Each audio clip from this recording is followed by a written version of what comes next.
Crafting Hypertufa planters can be a fun and creative way to make unique containers for your plants. Hypertufa is a mixture of cement, peat moss, and perlite, or other aggregates, that can be molded into various shapes and sizes to create rustic and charming planters. Here's a step-by-step guide to help you create your own Hypertufa planters. Materials you'll need: Portland cement type I or type II, peat moss, perlite,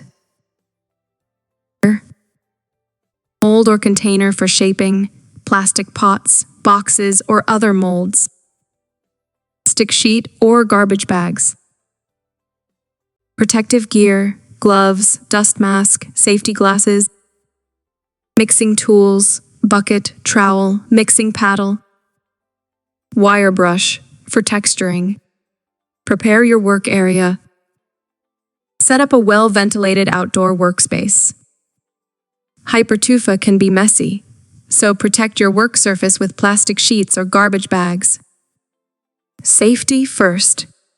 Wear protective gear, including gloves, a dust mask, and safety glasses, to prevent skin irritation and inhalation of dust particles. Mixing the Hypertufa.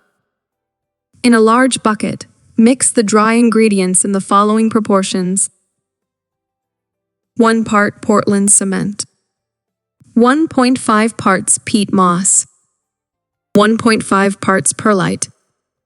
Slowly add water while mixing until the mixture reaches a consistency similar to cottage cheese. Avoid making the mix too wet, as it can weaken the final product. Molding the planter.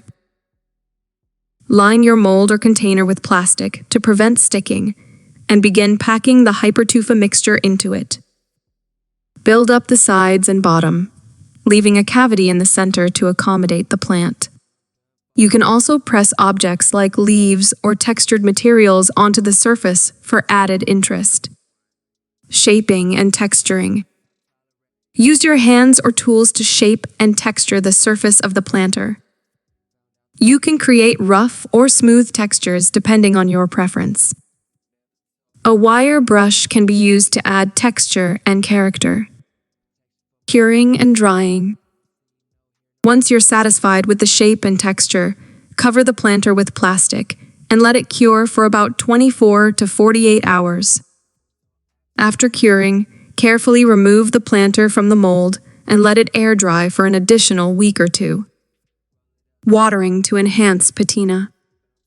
Over time, Hypertufa planters develop a weathered, aged appearance due to exposure to the elements. To accelerate this process, periodically spray or mist the planter with water. Planting. Once the Hypertufa planter is fully dry, you can add soil and plant your desired plants. Choose plants that are appropriate for the size of the planter and its drainage capabilities. Creating Hypertufa planters allows you to experiment with different shapes, sizes, and textures to match your personal style. Each planter will have its own unique charm, and they make great additions to gardens, patios, or indoor spaces. Just remember that working with cement can be messy and requires patience, so be prepared to enjoy the creative process.